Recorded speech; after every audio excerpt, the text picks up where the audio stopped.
I can see my footprints in the frost on the floor. There's no frost on the floor. Welcome to Happy Chaos. We just prayed, but we're probably going to cut that, I'm sure. Maybe. But listen. Normally we do it before we turn the camera on, and now we didn't. And she was like, we didn't pray. Good on her. Mm-hmm. And so we did. Okay, anyways, welcome to Happy Chaos. Welcome to Happy Chaos, episode 30. 30.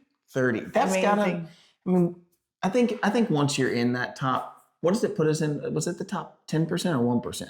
No, I don't know. I can't remember what it was. I think it's 3%.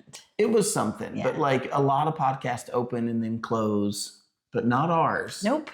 No. We're still here going strong. We're sticking it out. If you guys are sticking it out with us, we're sticking it out with you. Yeah. And we have another episode of Chaos Court. The Chaos Court. I paused because I have to sneeze. Oh. But what do I do? Don't do it. Pinch Can I your hold nose. it in? It's like I'm trying to like put it back. Don't let it happen. It won't look good on video. Those lights in my face are not helping right now. I know. Okay. All right. I think So it's Chaos Court Viewers Edition. So these came from your all's comments, but they'll spark some interest in us. But they were some good ones. Like I was reading them. And I think, you know what made them good is that they're relatable. Yeah. I think that's the thing. We see that all the time on social media is that what is, the things that go far and wide are the things that are relatable that other people can say. But we only got like 5. So you guys, there is a lot of you watching. I need you guys to step it up because I know you guys have stuff that you debate in your household. You know what it is? Not everyone's as transparent as us. Yeah. We'll leave you anonymous. Like, send me a message. I'm telling you, I want to. This is like one of the most fun episodes that we've done. So, to be completely honest, if you all sent them to, if you sent messages to me, they might have gotten buried.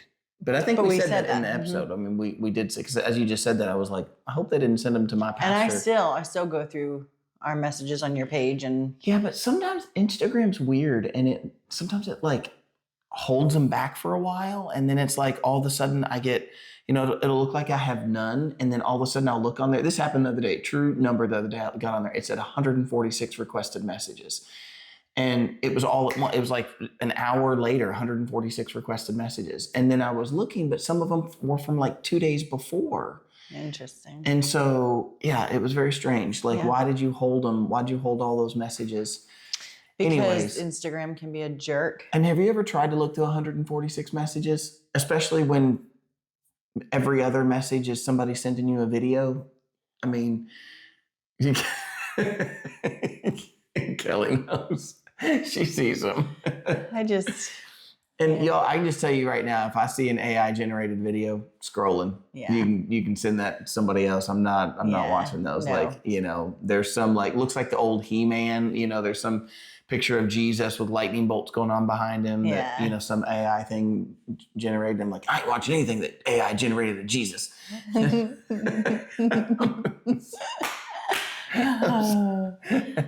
I'm gonna get flooded with those. No, but you gotta watch this one. Oh goodness. That's how it is when you tell people that you don't want stuff. It's true. If you tell people, like I tell people that I don't like certain things, and then they try. Flat Earth. Oh. I just want to thank all you flat earthers. He is being flooded with flat Earth. I just want to thank all you flat earthers because you have helped me to look a lot deeper into why I don't believe the earth is flat and to definitely solidify that. Like there are way too many that y'all are asking questions like I have to answer. Y'all got questions you got to answer, not me. Yeah. And just, like you're making me be like, am I crazy for thinking the moon landing happened? But it didn't happen. But I'm just saying you guys are pushing so far that I'm like, maybe I need to back off of this whole moon landing thing because y'all crazy. Kelly's new to the getting flooded with somebody else's expertise. I get it. I could make a list right now of things that, people, eschatology, Calvinism, flat earth, school, by the way, that's another one that I'm getting hit with right now. All the things about school and, listen, y'all, it's okay. I get it. You straightening that out? Yeah. Anyways, I just feel like it needs to be. Yeah, but I wasn't talking about the flat earth one. What was I saying before you got me distracted? The AI that people send you, all these messages that you get flooded with. And yeah, I was going to say something though. I was going to make a point. I forgot what I was going to say. That's never happened to me on this podcast before where I forgot what I was, like why I started saying something. It'll come back to you. Yeah, I'm sure it will. Well, maybe not, because we got to move on to Chaos Court. Chaos Court. We have a big day. Y'all know what we get to do today? This is fun. We get to do a wedding together. Kelly is doing the photographs. She's the photographer, and I'm the officiant. Has that happened before? Yes. Once other. I was second shooting. Yeah, that's right. Over there in for whatchamacallit.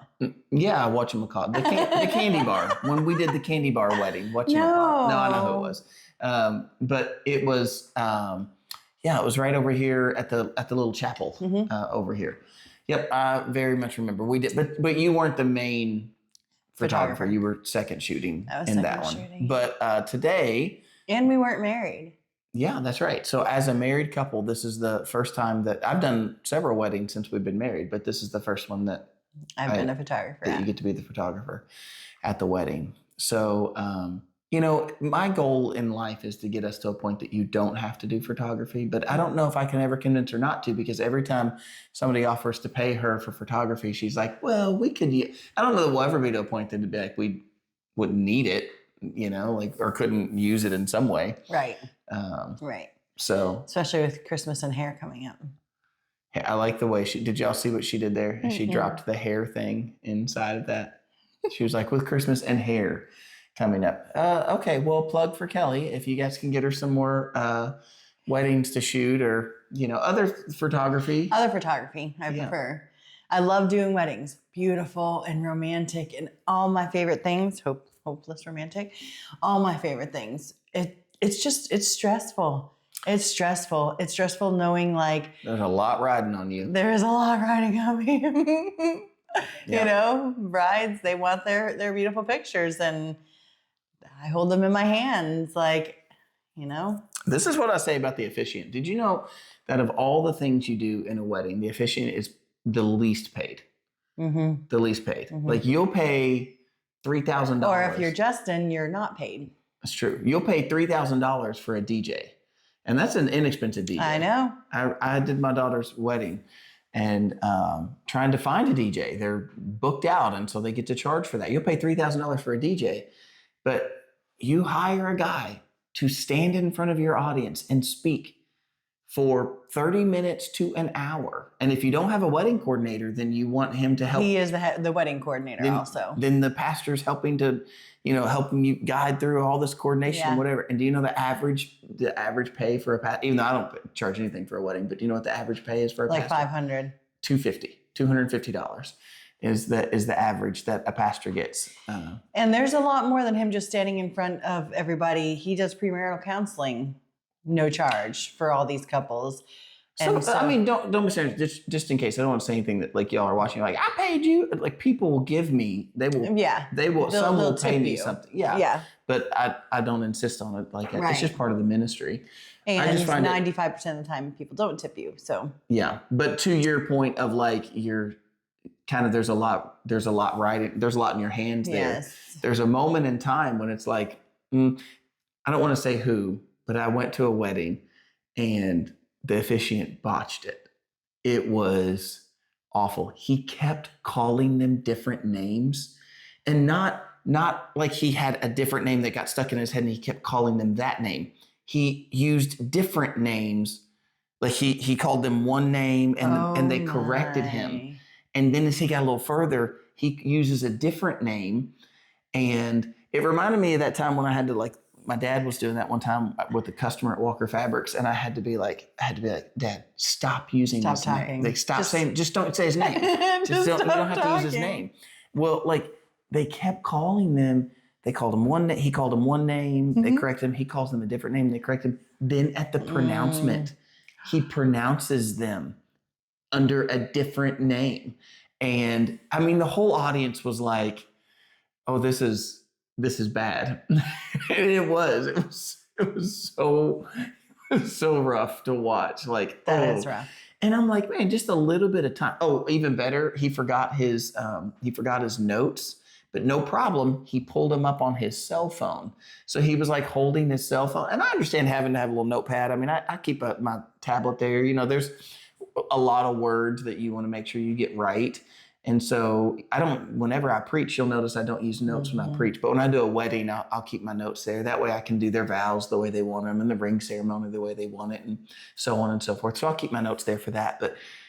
But to use your cell phone, and he's got like a purple case on the phone, and the whole thing was just so bad. I'd be so mad.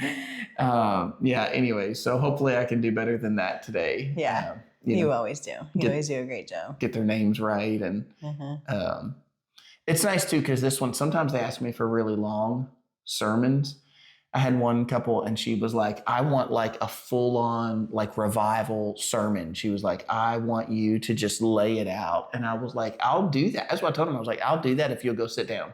And I was like, but if you're going to, if it's going to be bride and groom in front of me, standing there. Yes. Looking at each other and looking at me, 3 feet from my face. Yeah. Hey, we got to like 25 minutes is a max. Yeah, that's long. That's a long time when you're standing up there. It's a long time to have somebody as close as you and I are. I agree. I'm like, before I go to a wedding, I'm like brushing real good, chewing gum, I would too. Trying to make sure I'm not like breathing. I feel like I have coffee breath, so I'm like trying not to talk too much. Well, there you have it. And we have something exciting this week. Our daughter's getting married. Our daughter's getting married. Our daughter's turning 8. Justin's turning 41. Why'd you have to bring that up? And then our daughter that's getting married is turning 30 the day after his birthday. So our youngest is turning 8 the day before his birthday. Yep. His birthday. And then our oldest daughter is turning 30 the day after. And getting married the same week. Y'all, so we have a crazy week. It is going to be a really super fun week. Me turning 41 is the least of those fun things. You're 41? I feel like I'm at a point anymore. I'm like, what's a birthday? It's just a number. What's a birthday? I don't need Except I've been fine, except knowing that I'm turning 43 next year. It's so weird. Like, I feel like 43 is an ugly number. And it's so funny because I remember I like 43. Me and Jonathan, it was always like when I turned 43 and I would joke with him and I'm like, nobody likes you when you're 43, but it's actually 23 in that grunge song back in the day.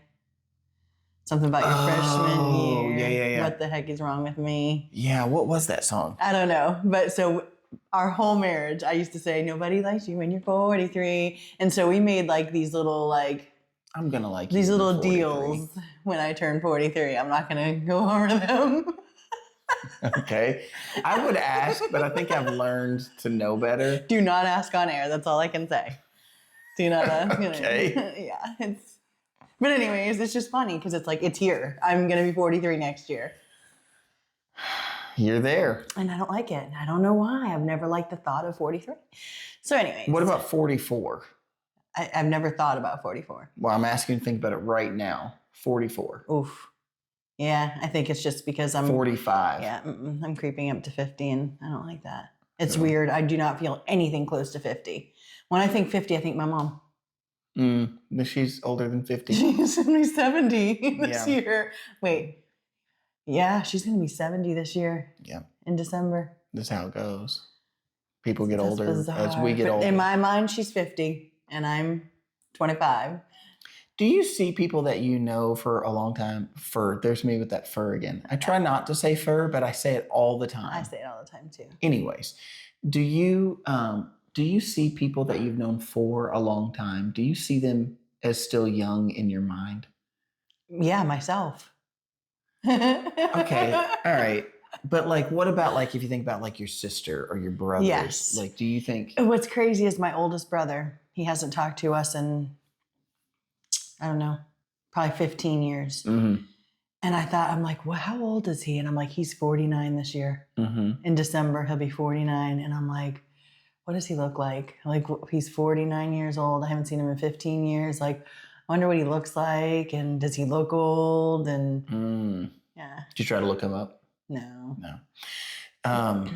Yeah, I always think that like when I think about my brothers or even my parents for that matter, like in my mind's eye, I see them like I did when I was a kid, like like what they were when we were teenagers, or even maybe even a little younger for my brother sometimes, like depending on what I'm kind of thinking.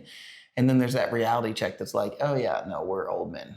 So I mean, I look at pictures of my aunts that they post online on Facebook and stuff, and I'm like, you guys look the same as you always have. Like, yeah, but unless you go back and compare it to pictures, if you go picture I'm to picture, sure, but I look at them and I'm like, man, like you guys are in your 70s because my mom is second to youngest. well, listen, that's going to be me. I plan on being 100 and still whipping out Yeah. push-ups and pull-ups. Yeah. So, I want to be that grandpa that's got all the grandkids on his back, like doing push-ups, Yeah.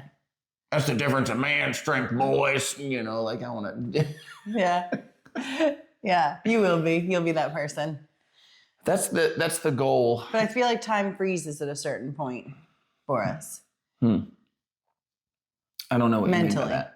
Mentally, I feel like definitely there's lines for me. There's lines of demarcation. That's like there was this, and then everything changed at this. Yeah. And there are probably 4 or 5 of those markers throughout my life that are like that was a big moment, and it changed me to this. This was a time, and then maybe it was cut off here, or it changed right here, and then there was this. And so for me, like a lot of that is like being kids in a certain house. We lived in a neighborhood that had some gang problems and some bad kids in the neighborhood and drug problems in the neighborhood. So like there was kind of that time in my younger life that we were like in that house in my mind. And then there was this time when I was in gymnastics and going to go to the Olympics, and I was at the gym 40 hours a week before I was even 12 years old, and all of those things. And so, you combine those together, and then, then when I quit gymnastics, that was kind of a stopping mark. And then that started this kind of teenage years, and I started learning how to play the guitar and learn music, and met Sarah. And, then of course, when I got married at 18 years old, I, got married young. That was a line of demarcation. So there's the kind of these like markers throughout my life. There's like a period with something and then a marker. And I feel like I've entered into a new, and I have, I mean, obviously, we've got married and adopted a bunch of kids, depending on which direction you're looking at that. But, for me, I've adopted 3 more and married for the second time. And so new horizon. But we're still 25. It's so strange how that works. I don't see it that way like you see it that way. I don't. I do. I totally do. Yeah. Yeah, I don't see myself as 25. As a matter of fact, I see myself older than what I am. I'm like, a lot of times. I feel like I've lived a whole lot of life. Like you were talking about being married young. I was thinking about that the other day, and I was like, well, Jonathan was 20 when we got together, and he was about to turn 21. Yep. And I was 23. It's still young. And I think about that, and I'm like, at 23, I feel like I lived Did people like you when you were 23?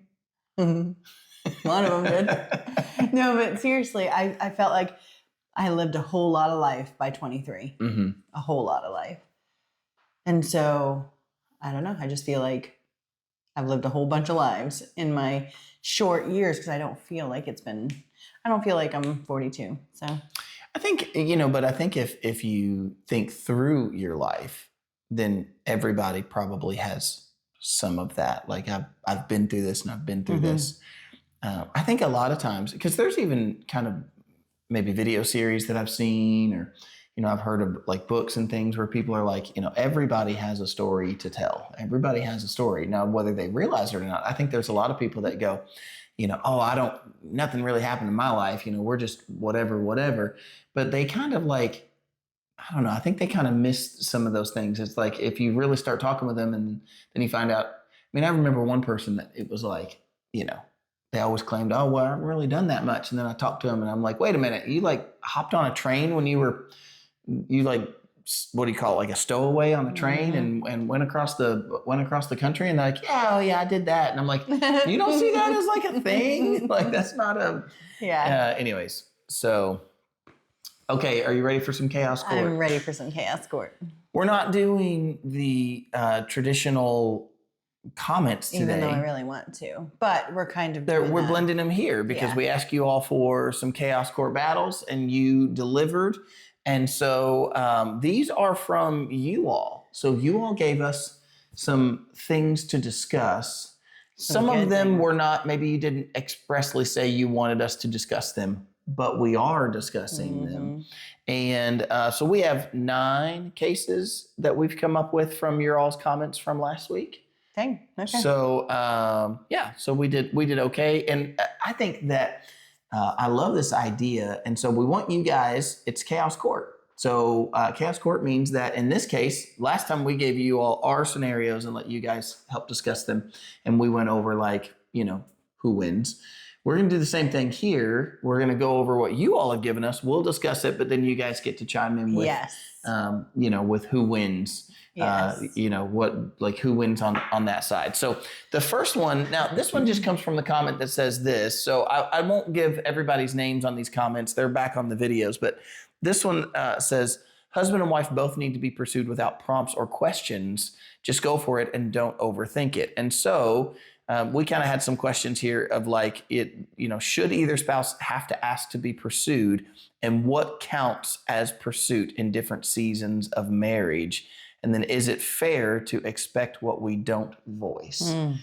And so I think that all of those in thought of pursuit, well, should we like flip a coin? Is this coin toss of who should go first? No, you go. I go first? Yeah. Okay, I think the idea of should either spouse have to ask to be pursued? And I think the answer is no one should have to ask to be pursued. But if you don't feel like you're being pursued, I feel like you should be able to share that with your spouse. You should be able to share with them and say, like, I want you to, and then fill in the blank. Okay. I'm agreeing, kind of. Like, I don't think you should. I knew that this I would don't be. think you should have to ask to be pursued, but at the same time, and also, like, if you ask for certain something, I feel like it ruins it because then the person's only going to then do it in the future because you've asked for it. Like dates? No. And so what do? Like, I feel like, I don't know. Like, okay, so an example, like personal, this is maybe like TMI example, but like you love to, when you rub my back or my neck, you will dig I in. expect something afterwards. Oh, no. I'm just kidding. Listen, you'll like dig in and give a shoulder massage or a neck massage. And I don't love that. Like, I'm like, what? And so what do? I'm like, hey, like, God gave you those nails and I paid for those nails for a reason. So like, like I'd rather there be like I'll call it like a back tickle than a deep needed massage, like, and or any massage. Like you're not a huge fan of like. I'm not, I mean. Never in my life met a man who didn't like a massage. I'm just like, when it happens, I'm like, all right, like, I don't know. I don't know I love it. I'm like, you could just go for hours. I don't know maybe I'm weird in that way. Like, I don't know what it's supposed to be doing. Like, I'm like, okay, I'm trying to relax. Okay. All right. Yeah. You're sticking me real hard in my shoulder. Like, I don't know. Maybe you just have sensitive shoulders. I have sensitive shoulders. Maybe it's sensitivity or something, but like, I try to enjoy it, but I don't. Like, it's not my favorite thing, but take those nails, purchase nails and give them give them a scratch. But I'm saying that, like, it doesn't ruin it for me. The next time that you take your nails and you scratch my back, I'm not like, man, I had to ask her for that. Should I bring up what I'm thinking of? I don't think I should. You know what? Knowing your mind, I don't know. You can bring it up if you're worried I'm going to be like irritated or something. No, I don't think that at all. I just feel like I don't know. I don't want it to ruin it for me when it happens. Well, then I don't know what to say because apparently I don't know. See, so I think that my point to like, is it fair to expect something that we don't voice? And I think that the answer to that is, it is not fair to expect it. Like if somebody's not doing it, and then you expect it, but you refuse to tell But what them. if it's something you expect that is kind of just like what? It's like it's a hot topic. It's a hot topic for people. I don't know what we're talking about. I feel like that dunce that's like, like she's like, and maybe everybody at home is like, we know exactly what she's talking about. And I'm like, do you want donuts? Like, I don't know. Like, I don't know why I decided to use a Homer Simpson voice. I know. But yeah, I don't know. You're going to have to decide or we're moving on because we'll move on for now. You want to know so bad. Could you write it on a slip of paper and slide it to me? Flowers. I get you flowers? Yeah, once a year you get me flowers. Yes. Okay, this year you did. You did it twice. Hold on. This is Facebook post to prove that you took video. Yes. So this year, you don't understand. Like I was going to say something. You got me flowers for Valentine's Day / my birthday because they're like 3 days in a row, and me and Jonathan's anniversary. So you got flowers. Yeah. And so last year, that was your one time that you did it for the whole year. And then this year, so the day before you got them for Jonathan's birthday for me, I was going to say something to you about it. I was going to say, I just want to know, is there a reason that you don't get me flowers very often? That it's once a year? Is there, like, what's the deal? Like, even go pick them. That would be the way to let me know, would be to put it in question form well, like no, that. because I'm like, stop. I'm like, is it just like you don't, I don't know. Do you not, I don't know. Do you think that you get them more often than you, but anyways, and the next day, I was like, don't say anything, Kelly. You'll ruin it. Just don't, you don't want pity flowers. Yeah. And then the next day you brought me flowers because it was a hard. So I just challenge you that I've only bought you flowers twice, which is Valentine's Day and Jonathan's birthday. I challenge that. Like there's a video that you took on Facebook. That's Jonathan's birthday. No, no, you're wrong. There's one there. I went and got you flowers. One time I went and got you flowers for no reason whatsoever. I just came home with flowers and you took a video of it. It's literally on a reel. I'm telling you, it's on a reel. You're wrong about this one. So now you could look at me and say, that's only 3 times. Valentine's Day, once with no reason, and then once for Jonathan's birthday. You could say that, and that would be semi-accurate because then didn't I get flowers for you on our, what was the other thing I feel like there was another time that I got flowers for you. No, you're probably thinking when I got flowers for Sarah's. No. Because I got them for you for her birthday and to bring to her grave and on her death anniversary. Or no, it was your anniversary with her. What would have been your anniversary with her? Yeah, I feel like there might have been another, but still. So, my point to that would be, listen, what you're saying is that you want flowers more often. Just like in the middle of a week, like your proposal.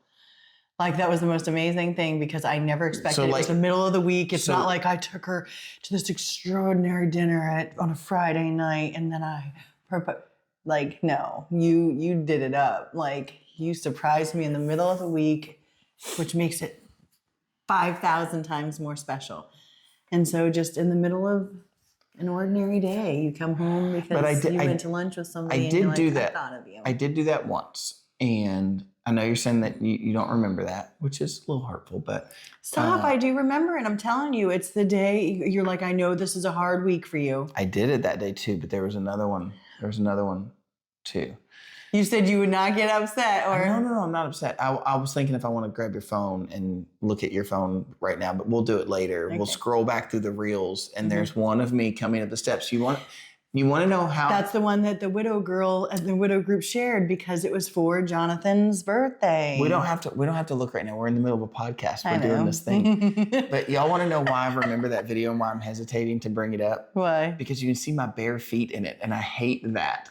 And so I'm like, oh, you can see my feet in the video. What are you gonna do if I'm right about this? Do you want to place a wager? Look at what's happening right now. Yeah, I don't know. Let's not. You know why? Because it's on Do Not Disturb, probably. Yeah, I turned it on there. Okay, So we'll do this later. I did bring you once, but stick with me. Let's assume I'm right that there's 3 times that I brought flowers. okay. You're telling me that frequency is not enough. So then I would have to go, like, to me, flowers are a special occasion thing. So birthdays, anniversaries, holidays. And I'm trying to tell you, I would prefer them not on those special times and in the random everyday Mondays. So, but at some point, if you do something enough, it becomes like not as special.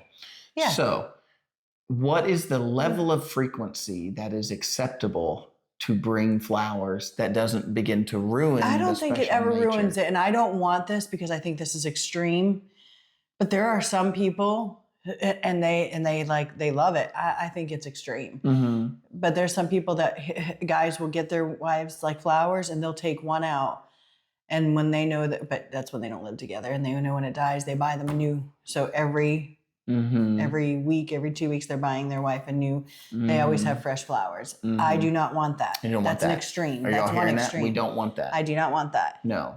But I do want some that would be like every other week would be too much, which leaves us to once every 3 weeks, once a month, 12 a year. Fame. Don't complicate it. I need specifics. Well, you all can help us out. Tell me, what is the number of times that I should be getting flowers at random? It is not a. See, why does he have to put a number on it? Why does it have to be how many times do I have to buy Because I'm a her man. random? It's not how many times do I have to buy you flowers. It's how many times can I buy you flowers so that you don't feel the way you're feeling right now, like I don't do it enough.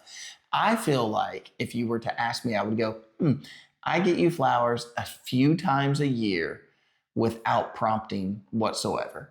And so if I get you flowers 3 times a year, like I know a guy right now that he bought silk flowers and put them in storage. And then at different times of year, he pulls out those silk flowers because he said regular flowers die. And so he's like, oh, it's the Valentine's flowers time. Well, can you suggest to him, get a planter? Get a planter that these flowers live. Like that's what I used to tell Jonathan because I was like, I'm not a big fresh flower fan. I am now. And I think I became one midway through. But when you already tell somebody something, then it's just like, But I said, I said, get planter flowers. And so he got me like this heart planter hanger that sits out front and you could put a new thing of flower. And they last months, So tell your friend, whoever's doing the silk flowers. Yeah, maybe. Yeah. Maybe he could do that. Okay, let's go to number 2. I hear footsteps, so we might be interrupted here. I think they'll see the door shutting. Maybe so. All right, but I would love some help from you all about what's, give me from a woman's perspective some help put some numbers for a rational man brain that goes, I did get you flowers. Why doesn't that count? Like, y'all help me out with, what's the number of flowers I should be getting. I mean, I'll go once a day if you want, No, I don't want once a day. I don't even want once a week. I want it to be spontaneous and just like you thought of me, not she expects flowers right now. Like I was out and I thought of you. Well, I mean, there's a problem right there. You said I was out and I thought of you. There's very rarely. Well, when you have lunches or meetings with people, or you have a meeting at the church and you're coming home and you stop at Kroger, I'll tell you every time I walk through Kroger and I see the flowers, I'm like, I have like this brain that I'm like, if I was a guy, I would pick my wife up some flowers right now because they're so beautiful. And I'm like, oh, I thought of you. I saw flowers and I thought of you. Yeah. I'm not in Kroger a lot and I'm not in Walmart a lot. So we have a little one calling her name upstairs. Pause. Guess who's back? Back again. All right, well, that takes us to move on to case number dose. Yes. Number 2. Nap time. Did we not deal with the nap time We one did. in the last one? We did. She was just commenting on it. I see. Yeah. So this since I'm already here though, let's talk about it. She said, April said, okay, so you cannot understand personal emotions through text messages. So one cannot add their own understanding of emotions to someone's text. This is why calling is better. Justin, you are literal and I am too. So I understand your meaning to say, I would like to take a nap. Translation, I need sleep with no interruptions. Well, I would just say even of that, like, I don't mean anything to be translated in a different way. I'm saying that here we go, man brain. My brain says we share a bed. If I make it known I need a nap. I need a nap or I'm going to take a nap, there is an open door invitation. There would never be a moment that I would be like, I'm taking a nap, so leave me alone. Mm-hmm. That is the exact opposite of what I'm saying. And you're acknowledging that. Mm-hmm. So you know that if I say, like I told you before though, I kind of made that a funny thing. Like I came in the door and I gave you every like a how to lose a guy in 10 days reason of craziness. Just to be fun, because you see those reels all the time where people are like, and we send them to each other all the time because some of them I am like, where I'm like, do you still love me? Are you mad at me? You breathe different. Are you mad at me? You did, you know what I mean? And so I was trying to like. Literally, I know what you mean. I was trying to do that to the 10th degree and be like, you know. Well, I just want y'all to know I thought it was very reasonable. That's exactly what you thought. So. Yeah. I'm saying if I send a text and I say, I'm doing X, Y, Z, pick anything there. I mean, unless it is something specific to, like if I'm like. Like if he wants to go start a fire out back and doesn't want to invite you. I went out and burned boxes that needed to be burnt. This is the tell-all podcast right here. And I'm telling you, I didn't do anything wrong. I just went back and burned the boxes. We already discussed that with him. I know. Last time, so they know all about it. All right.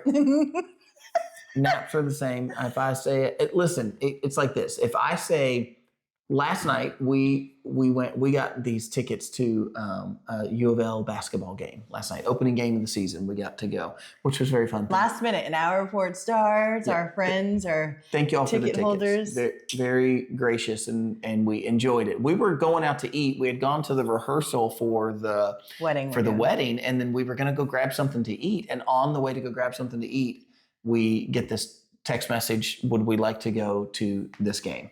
And so we just spontaneously were like, yep, they sent us the tickets via online somehow, transferred the tickets to us. And then we went and took them up on that and went to the game for the rest of the night. So we were there for, I don't know, 3.5 hours? Yeah.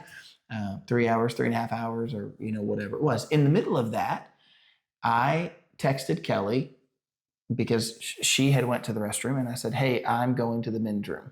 That is not an open invitation because that is specific to something that only I should do. If I say I'm taking a nap, open invitation. Oh, so gosh. If I'm like, I'm starting a fire out back or You're funny. I think we can reasonably see the wide line. It's not a narrow line that we're on here. There's a big, wide, gaping line that says, hey, that's a one guy thing. And then that's an open invitation thing. Yeah. Okay. I'm with you 99% of the way. All right. This one, I think we're going to feel this one. I think we're going to have difference of opinions too. We are. We do. Case number 3. Are y'all ready for this? Case number 3. Jokes, names, and shames. All right, here we go. This was the comment. Name calling is an issue in our home, and name calling then saying I was kidding or I was talking about myself. Should you jokingly call someone rude names? I stand firm in no name calling outside of biblical call outs that point to righteousness. Folks have a name, so use it. Sweet names that cause a loving feeling are appropriate in my eyes. Life and death are in the power of the tongue. Amen. Preach it, sister. This is a huge topic in our household. Okay, before we even get to the little questions that we're going to discuss, Go ahead and hit it. we have kids in our home that like to call each other big back and like to use negative language to each other. And I am constantly telling, to the point where now I'm like, if I hear big back, there's going to be trouble, because I am not okay with it. And I'm not okay with you guys. They see it as joking. They think it's funny. They're all, in shape kids. It's not funny because it's hurtful to a percentage of people in the world that would not take that. And I've heard them call it to people who aren't as fit, joking around with each other. And it's not funny. It's hurtful. And, I look at them and I'm like, you are going to answer to the Lord for every idle word that comes out of your mouth. Just know that. Like, you guys, if you're not my child and I'm telling you this, you have to answer to the Lord. Don't worry about not having to answer to me. You have to answer to the Lord. And I'm always telling them, are you lifting your sister or brother up? No. Just so you all know, when she said that if she's not talking to her child, there's other kids at church that use that terminology that you're saying. So she wasn't delineating her children she brought into marriage and my children. That's not what she meant. I heard you say that and I was like, I know somebody's going to retake that the wrong way. And like other family members that are not my children. Yeah, you're pushing that all the time. On not just our kids. Yes. But to say all the time. I definitely just moved your cup out of the way. Yeah, you did. That's okay. But I mean, the thing is, here's the deal. I agree with you, and I also say that I think that everyone, maybe this person is totally different and never does. I would say that for the people that I know in my life, I don't know anybody that doesn't ever say some sort of a joking negative name about someone at some time, you and me included in that statement, but every other person that I know as well. So it really just depends on where the line is of, okay, you crossed the line and said something about somebody that or said something that maybe resonated or I didn't like. And I can agree that, there has to be a boundary and there has to be a line. And I think that if that boundary and line is like no negative speak at all, I just think that you have to be realistic with yourself when you're doing the same thing. I think we should be sisters and brothers and put each other in check when we're speaking, even if we think it's a joke. Put each other in check. Put our, Well, but I think that when you have, and I think there's also a difference in boys and girls in this. Like I am totally against in any way that a boy calls a girl in the modern slang. I've literally never even used the term. I actually think it's kind of dumb, but I just found out about it a couple of months ago that, kids are calling each other a big back. Mm-hmm. So if a boy calls a girl a big back, here's my perspective is that women later in life regularly say, I was called fat. Yep. And I never got over that. Yep. Women tend to get that stuck in their brain and now that's who they are. Now, I think that second to that, you have if somebody legitimately is overweight and then somebody else is calling them a big back. I think that again is too far. That you've crossed the line there because you're purposefully insulting someone. Mm-hmm. Now, if you have let's use the case of our boys. Here are two boys that are thin and fit and in shape, and one of them orders a whole bunch of Taco Bell and spends $25 on their own personal. They all went to Taco Bell together, and one of them orders $25 worth of food. And the other one's like, hey, big back, which is what you're referencing. That's what some of them do. Once somebody eats the whole pan of something or whatever, and then the other one calls them a big back. And again, I'm with you. I'm glad to say none of that. Mm-hmm. I don't love that. But I don't think that two fit teenage boys who one of them calls the other one a big back because he ate the whole tray of cookies, I don't think that they're going to get later in life and be like, well, my brother used to call me a big back and I've never been able to let that go. Are they going to have to answer to the Lord for it? Yes. So that's most important. I I'm with you. But I just think that there's You know how, you're told when you're growing up, like say you're playing an instrument and you're playing it wrong intentionally and you keep doing it and they tell you stop doing that because if you continue to learn it the wrong way, you're going to have a hard time getting that out of your head to learn it the correct way. Yeah, sure. So you're hindering yourself. I feel like they're doing that very same thing because you're allowing that kind of talk to be something. And what happens when they have wives and their wives are eating a lot of food? And then it's you big back. I think that to me that feels like a far extreme. Like I don't think that two teenage boys. I've heard them all call their sister a big back. Right, which I'm with you. Like that's where I say then you have to put a hard stop. No, like you can't. There cannot be that. Like you can't be doing that.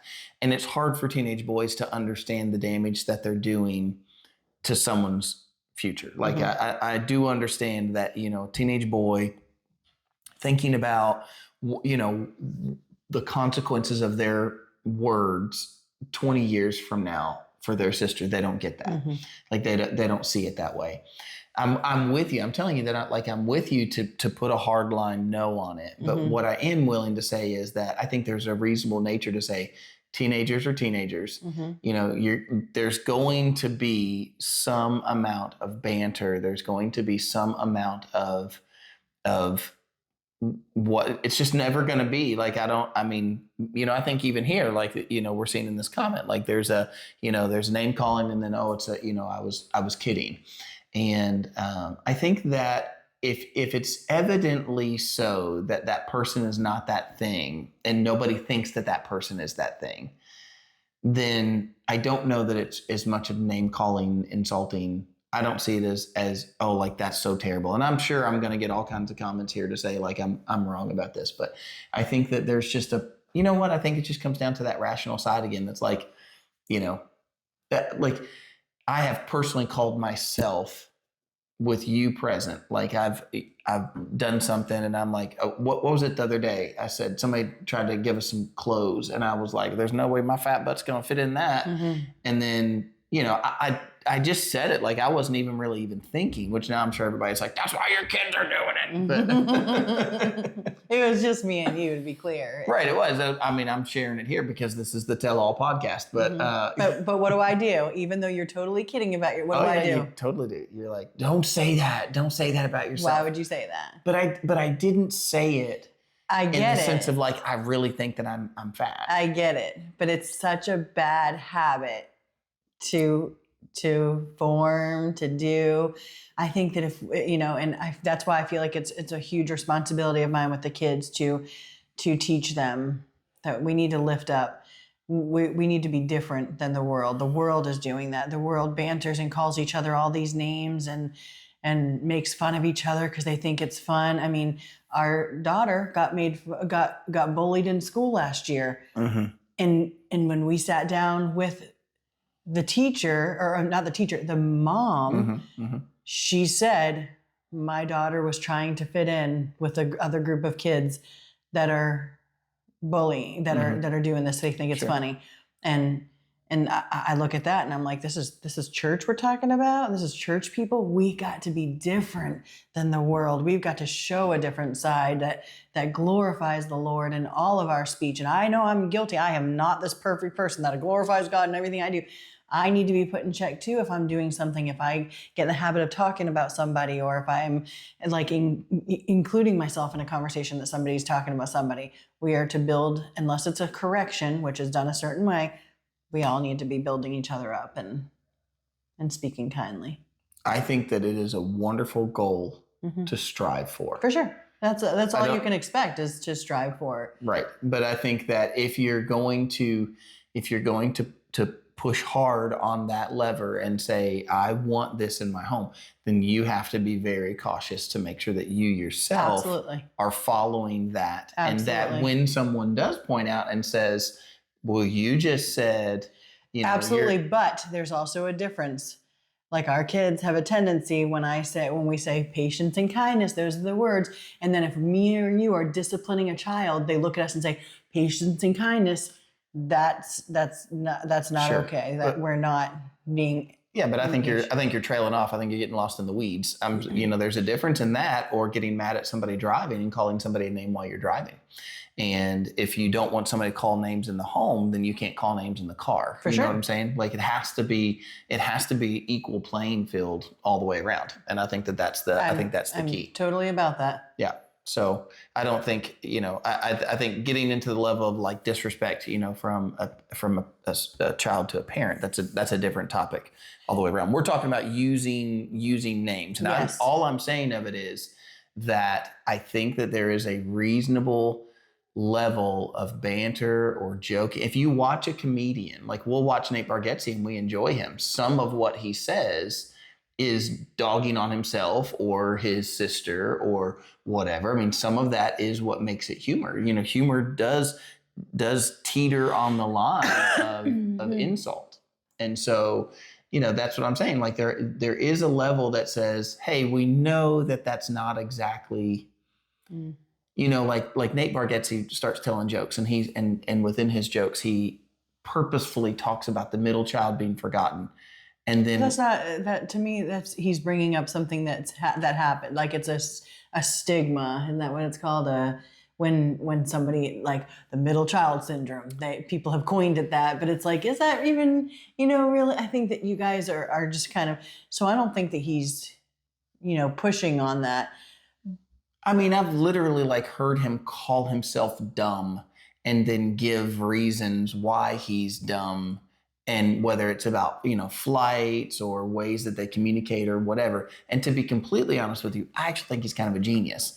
Like if you look at what he's done with his comedy skit and what he's done with his business and the way that he's growing, like he's actually kind of a genius. And I don't think anybody's really looking at Nate Bargatze and been like, that guy's the biggest idiot around. Mm-hmm. It's like Larry the Cable Guy. He kind of his stuff was a little more inappropriate, but I'm just saying that like his comedy, what made it comedy was that he joked on himself and made himself. And if you ever heard him talk, have you ever heard Larry the Cable Guy talk in real life? Mm-mm. He does not talk like that. He does not talk like Mater. He is not this. He's just a regular guy with a regular voice. He turns on the voice and turns on the act. And I don't see that as wrong. So I'm just saying that I think that there's a level of banter and a level of kidding that if the two parties involved know that nobody thinks that and nobody's truly getting insulted, then I don't necessarily see that as completely wrong. Sometimes I do see that as joking. I know I'm going to get some flack for that. I'm probably going to get a "he's a pastor" comment for that, and he's the pastor. I'm supposed to put everything on the super righteous level. And I'm saying like it's a great thing to attain to say I'm always going to speak positive about everybody. Just don't make your job a comedian because it's not going to work out. So there you go. There's the chaos court. There's the verdict. Yeah. It's okay to do that. Just don't ever think you're going to be a comedian because it's going to be real tough. So. And you guys chime in and let us know. Yeah. What you think. That's right. See where we stand on this and yeah. Maybe so. All right, everybody pays. I like this one. This is a good one for our discussion. Okay, I was like looking, and you moved it up, and I was like, case number 4. Everybody pays. So here was the comment: should everyone, including the kids with employment in the home, contribute to a household bill outside of their own personal bills? I'm okay with the contribution, but I'm not against being the sole provider of bill paying either. So kind of questions that we took that a little further was: at what age should financial contribution begin? How does blended family dynamic change this? I love that part of it. And then is contribution about money or stewardship? Is contribution about money or stewardship and responsibility? So I think this is a good one. We're kind of dealing with this right now. Yeah, we literally are. So we have, adult children that are living in the house. And we had kind of set some boundaries early on, and now we're faced with enforcing those boundaries. And at what point are you enforcing those boundaries? And at what point are you,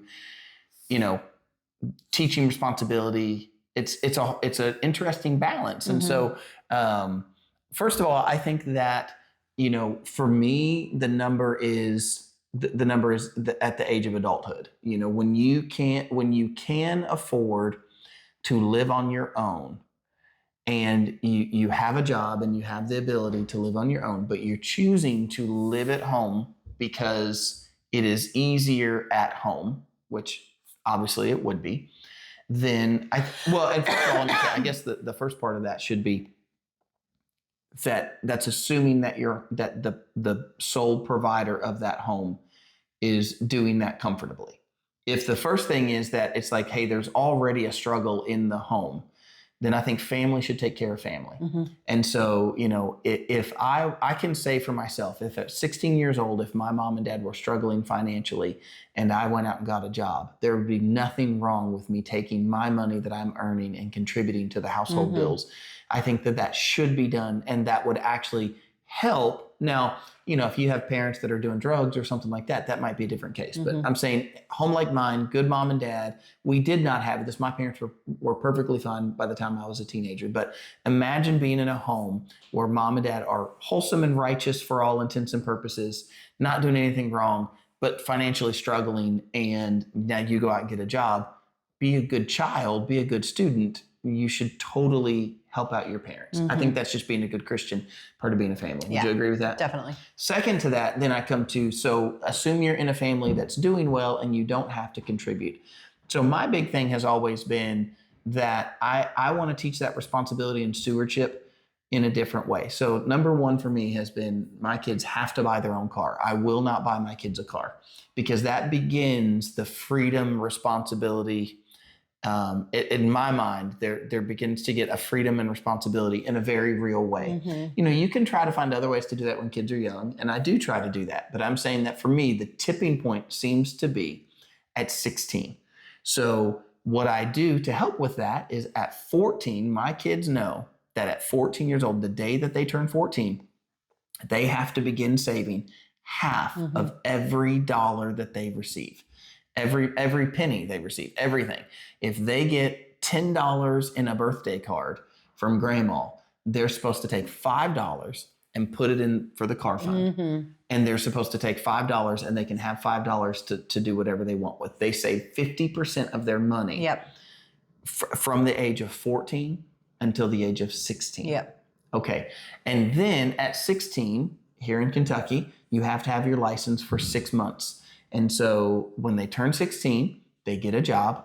I usually have to get them back and forth to that job while they have their permit. Mm-hmm. So at 16 years old, they have to get a job. And remember, every bit of money they're getting until they buy that car, every bit of money that they're getting, they have to save 50% of that Mm-hmm. money. Every one of my children thus far, when they get to the point of buying a car, have had well over, I think everybody's had over $5,000. Mm-hmm. Most of them have had over $7,000 Mm-hmm. to go and buy their own car, which now is not as much as it once was. It's like 5 years ago, $7,000 was getting you a pretty good car. Now $7,000 is getting you a mediocre car. Oh, for sure. But I don't totally know how to combat that yet because, well, anyways, that's not the point of the question. The point of the question is at what age do they start to contribute? So the first thing I like to do is say they have to buy their own car. And then once they have that car, they have to put gas in the car and they have to pay the insurance. And somebody said to me recently, how do you know how much to charge them for insurance? I just call the insurance company, find out how much that car is costing me, and then they have to pay. And how much that person is costing. Because, like we as people, as adults that have been driving for 25 years, however long, I don't want to do the math right now. We are cheaper than a 16-year-old who just got their license. Right. Not just the car, Right. but the person. So, we just find out what the insurance company is charging for that. And then we ask the kids to pay that amount for their car. Now they're getting a big discount because they get the multi-car discount and they get the homeowner's insurance discount because it's all on my policy, but they still have to contribute. So the first thing to have them do is contribute to their car. Mm-hmm. But then the rule has been, this is the new one for us that we're in the middle of right now, that is that when they turn 18 years old, if they are in school or going to go to school, so in other words, if they're still in high school when they turn 18 years old, or if they're going to go to college, then if they're doing one of those things and working towards their future, then they don't have to pay rent. They're 18 years old. They could go get their own place, but they're choosing to stay at home. And as long as they're bettering themselves To an extent. to an extent, Because we're not going to have a 30-year-old who's like, I'm still doing college, man. Let me just do my thing. We haven't had that. No. But I'm just saying, like, Right. I mean, I think there's a hard cutoff at, I think 21 is, unless you're like in a degree program and you're like, yeah, we've never been faced with the 21 yet. We're not quite there, but we have had 18, turned 18 years old. And then, at 18 years old, still living at home. So the first one was school and college. But then we kind of like looked at that and we were like, well, we're not huge fans of college in that way. We're not pushing for college for our kids. If there was something they needed college for and it was beneficial for them to go, or it was beneficial for them to go. So if they need it for their profession, doctors, lawyers, you got to pass the bar, you got to go to college, you have to go to school to do those things. Okay. But if you were doing something that you didn't have to go to school, but it was beneficial for you, then I would encourage college. Like, I went to college. I went to be, you don't have to go to college to be a pastor, but it's beneficial for you. It's helpful to learn how to study and write and learn about all those different types of study, theological studies and all of those things. So, but we kind of branched it down and said, okay, well, what about if they're like starting a business? And, we've said, well, if they're starting a business, then again, we can allow for an amount of time to say you're starting a business or you're getting into a trade if you're going to a trade school or if you're getting into a trade. But now we're kind of faced with the new one, which is, what do you do with the child that is actively saving? Well, they're not a child, they're an adult. What do you do with the adult that is actively saving their money to buy a home, but they're living in your home for free? What do you do with that person? And what we've come up with that didn't have much success was, if you're actively saving your money, like you were for your car, a few years ago, now you're doing that for your home that you want to, buy a home and move out. We want to help with that. And so to say, oh, we'll pay rent feels like it's taking away from what's helpful. Like what's helpful there if you're saving for a house, if you're legitimately saving. I mean, in this case, if we have a son saving a very large amount of his money is saving for a house and he wants to buy a house and he wants to move out. That's good. But at the same time, like it's not free for us to be able to be here. So, trying to find that balance of do we charge rent or do we not? And so what we came up with was, hey, you can stay here, but these are like, we want you to work around the house. Like you have to treat it as if it was your own place. You don't get to treat it like you're the kid anymore. You got to like actively help to keep the house fixed and keep the house up and do things around the house. That's not had much success. I mean, we're only a month into that. And so that's not had much success. And so if it doesn't have success, it's just going to have to be, well, then you're going to have to just pay some rent. For sure. So it's such an interesting thing. So I think direct answer for me is, and you can chime in if you want to say something different. I feel like I did a lot of talking there, but I think for me, the answer is 18 years old, I think is the point when I begin to say, you need to start contributing to helping around here. You've turned 18 years old and you're out of high school. Then we have to look at what your contributions are going to look like. And I want to help my children. If they're going to college, I want to help them. If they're starting a business, I want to help them. If they're buying a home, I want to help them. And if living in my home for a delayed time, for an amount of time, that I'm helping with that, but you're working towards a goal, I'm good with that. What for me becomes a problem is the intent. If it's like, it's just comfortable here. Y'all pay the water, you pay the electric, I have Wi-Fi, I work 30 hours or 40 hours a week, but then I get the rest of the time off and I just go hang out with my friends or do whatever. Well, you're kind of freeloading at that point. And it's time to grow up, and part of that growing up is contributing. So for me, it's never about the money. Unless it was a poverty situation, it's not about the money. It's just about responsibility and stewardship. And even if it was a poverty situation, for me, that also still not about, it's not about like, give me some money because I want money. Even that would be like, hey, that's just part of being a family, is helping each other out. So there you go. There's my takes.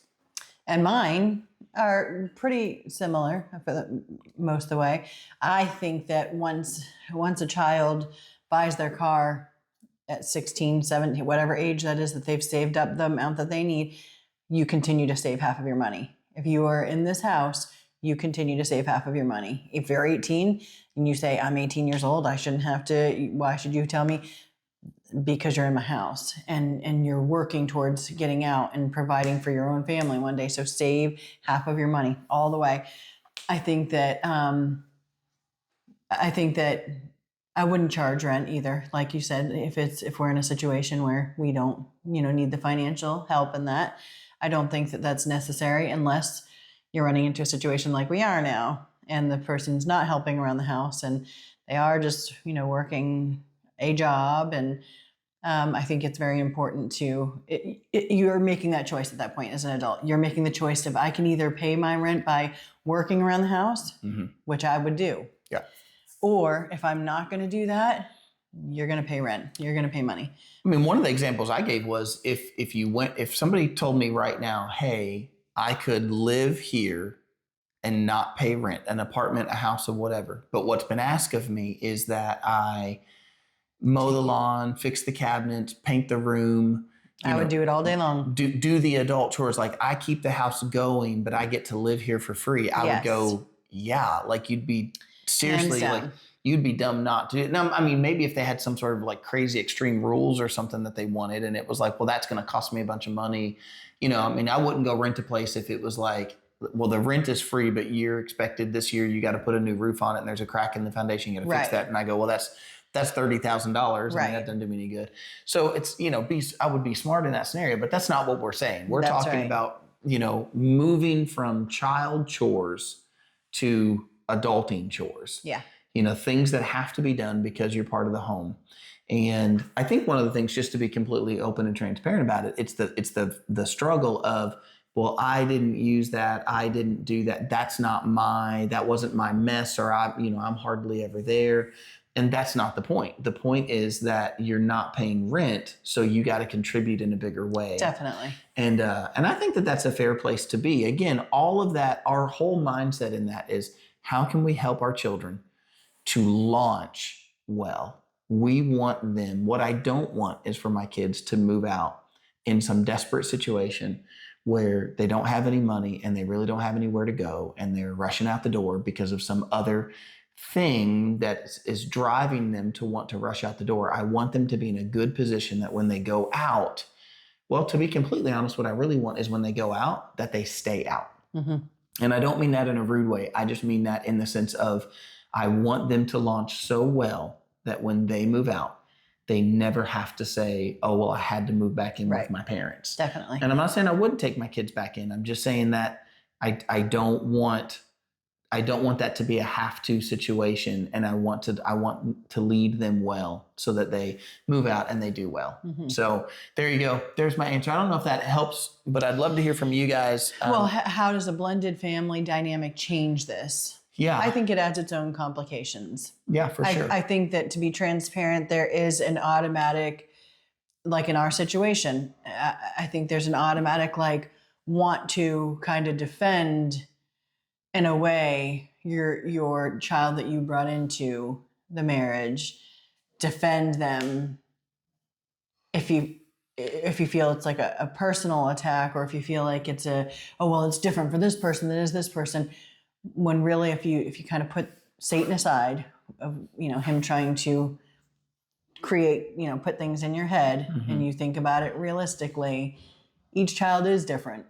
I think open lines of communication. Yeah. And just like what I was saying about the joking and teasing thing, I think it really just comes down to just good judgment, good rational judgment. Like, is what you're doing, is that rational? Is it, everybody's an individual? I think one thing that I always struggle with is like, well, you did it for them, now you have to do it for them. Why? Like, why do we have to do things that way? Like, it doesn't necessarily have to be that way. And I'm not encouraging favoritism in some way. I'm actually saying the opposite of that. I'm saying that, like, you're saying that I can or can't do this for you because I did or didn't do it for this one is not showing favoritism. It's kind of showing like maybe lack of personal understanding of the individual, or at least a refusal to understand the individual and say, this individual has done this. This is where they are. And so an example would be for me, like if one of our kids, all 9, whether the ones you brought in the marriage or I brought in the marriage, if they end up in a scenario where they have to move back home and we have that conversation. I don't think that if we have an adult child, that sounds weird to say that, but a child of ours who's an adult, it makes sense. to move back into the home, I don't think that that's unfair to all the kids who didn't have to move back in. That's just a personal situation that maybe we had to deal with. And I think in the same way, if you have a child that is, changed jobs and they didn't have enough money for their insurance one month and you covered that child's insurance for a month, but the other kids had to pay their insurance. You're not showing favoritism. You're just being reasonable to this one child that had a scenario. And now, if it was over and over and over repeatedly and it was like you pay for his insurance, but you don't pay for anybody else's, well, that's, again, you're not being reasonable on the other end of that spectrum. Right. Or if it was because of a responsibility issue where you're like, well, I spent all my money and now I'm like, I need money. Right. And that's part of those life lessons that, when you have those, it's like, well, that's on you. Yeah. You have to figure that out. And so there you go. I think for me, the answer really is just being reasonable to the entire situation. Yes. I think it's good to set up some rules like what we've done with when you turn 18 to have some boundaries and rules. But I think you need to be willing to be flexible because you might find when you get into the middle of it that your hard and fast rule didn't account for fill in the blank, and there could be other reasons. So is there an age? I don't know that there's an age, but, and of all of it, I am definitely saying, I think it's good to have your adult children or your children that are making their own income. It is good to have them contribute. When I was 16 years old, cell phones were not a thing like they are now. And so I remember my dad being like, if you want a cell phone, you're paying for that cell phone. Right. And I think, like you said, as long as there's righteous living, I think that if you have a single mom, whether it's through widowhood or if you have a mom who's really trying to make it and you have sons, I'm directly speaking to sons in the household, I think that they should 100% be expected to step up and help financially with if they're in your house. If they're like, I don't think that I should have to do that, there's the door, go find your own place and support yourself. Because I think that when you have a mom who desperately needs help and is barely surviving, as a man, I think it's a good life lesson and a moral lesson. I think there's a good point to be made there, which is actually, that's a way. It's really difficult for the single woman with boys. Again, pastor perspective, single woman with boys later on says, it was really difficult for me because their dad wasn't around for whatever reason. Dad wasn't around, and trying to get boys to be men when dad's not around. Well, one way to help with that is to instill in them that you are becoming a man. That's right. You, mom, are still a woman. That's right. And you should be treating your mom with the utmost respect. Yes. And so helping contribute to the home is helping establish what you will do for the rest of your life. That's right. By providing for your family. That's right. To be the provider in your family. Yep. So what a way to help instill some manly values in your young men. Definitely. Is to say, hey, this is expected of you. Yeah. And it's not about fair or not fair. It's not about money. It's about teaching you to be a man. Yeah. And so, I think that's a great thing. All right. Case number 5. These are taking us a minute to get through. I didn't think they'd take us this long. But all right, case number 5, pick up or it's gone. Should parents place their children's belongings near or in the trash after repeated reminders to pick up personal items off the floor, in the shared spaces, with a warning? Next time you can find it in the trash. Mine hate this, but it's an effective reminder to bring them back to their senses. Is this natural consequences or is this punitive action? I think it's punitive, but I think that I think it's good punitive. I think say what you mean and mean what you say. That's the underlying number one rule when it comes to anything like this. Do not threaten, because if you threaten and you say, I'm going to throw it away, but then they can earn it back, you are teaching nothing. Actually, you're kind of going in the negative. What if it's not earn it back, but what if it's go get it yourself? Like say that you say, pick it up or it's going to go in the trash. And then, this feels a little mean, but I bet it'd make a point. I've never done this, but I'm like, if I looked at someone and said, pick it up or it's going in the trash, and then I come in the room and it's still there, then I'm going to pick it up and I'm going to throw it in the trash. And then if somebody later says, where did my thing go? And I go, it's in the outside trash can. And they go, I wanted that.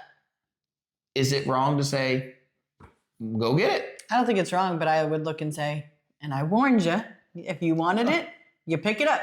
You didn't pick it up, it's gone. And I said that to one of our kids yesterday. Sometimes I feel like words aren't necessary, but that's fine. You could even tell them if you wanted to retell them a second time. But I'm just saying that if you've picked it up and you've put it in the trash, is it wrong for them to go get it out of the trash? Would you allow for them to go get it out of the trash? I guess instantly I would kind of feel disrespected. Like, I think if you think that you can go pick out, I don't care if it's trash or not, you think that you can go to the trash and take out something that I threw away because I told you I was going to throw it away. All right, good point. Yeah, I think that, again, probably circumstantial again. If you're dealing with a teenager that's being rotten and you said pick it up and they didn't, and so you took the thing and you went and put it in the trash can and the punishment is that thing is gone because I told you to pick it up, then... Or like yesterday with one of our children who... If you tell her to do something and you tell her to pick it up, she's I'll do it after I'm eating or after I'm doing this. Can I do this first? Every time. That's because every time. And so I looked at her and said, those shoes, I bought them and they're your school shoes. But if you, because you wanted to wait, if you don't pick them up and I go down there, I am throwing them in the trash and you can worry about what you're doing for school. Because call me mean, call me harsh. No, I don't. But it happens over and over. But if she was like, if I ended up throwing them away and she wanted to go get them out of the trash, I would let her go get them out of the trash because she wasn't doing anything. Yeah, I think it's disrespectful. So I think you're right. It is circumstantial. I think it would be the level of like, are you going to get it out of the trash to be defiant? Right. Or are you going to get it out of the trash because that's the thing you really wanted and you really needed and you've asked if you can go get it, and then it's like, I've learned my lesson because I had to go get it out of the trash can. I think that because I have had lots of children and I've seen lots of different personalities. And I think there's some children that you throw something in the trash and it's going to devastate them and they are never going to leave something out again. And I think there's other children that'll be like, oh, forgot about it already. Yep. I used to have that, but they threw it in the trash, It's like, and then you'd be like, well, that didn't do any good. Yeah. So I think it's circumstantial. I don't think it's bad parenting. I don't think it's wrong. No. I think that I'm in agreement with Kelly. I think say what you mean what you say. So if you say you're going to throw the thing away, then I think picking up, throwing away, I don't see anything wrong with it. I don't think you're doing anything wrong. But I think putting it next to the trash, you're not doing anything. What do you... Well, I guess it depends on it. In my mind, when I heard that, I was thinking something maybe that wouldn't fit in the trash. Like it's going out with the trash. I think it is like a threat. Like it's next to the trash. It's going to go in the trash. I think that if you have a hard and fast, like say what you mean and mean what you say. Yeah. Like I think that's the biggest, one of the biggest flaws in parenting that people make is threats. Well, and I guess it depends on like where you're getting that to go put it in the trash thing. Like if it's in the middle of the floor and I keep having to pick it up and I tell you, get it out of here. I don't want it here. This happened with a pair of flip-flops the other morning. There was these flip-flops right in top of the steps, middle of the hallway, bam, right there. And I looked at our daughter and I said, hey, your flip-flops are right there. And of course it was that scenario. Can I eat my snack first? Yes, eat your snack first, but as soon as you're done with your snack, pick up these flip-flops and take them to your room. And I come out the next morning and what is right there in the floor, the flip-flops. And the bowl of ice cream was sitting on the counter as well. So all things were left. And so, I was annoyed at that point. And, then what was even more interesting was when I called it out in the morning and said, I told you to pick these up last night. I did. No, you didn't. They're in the same spot.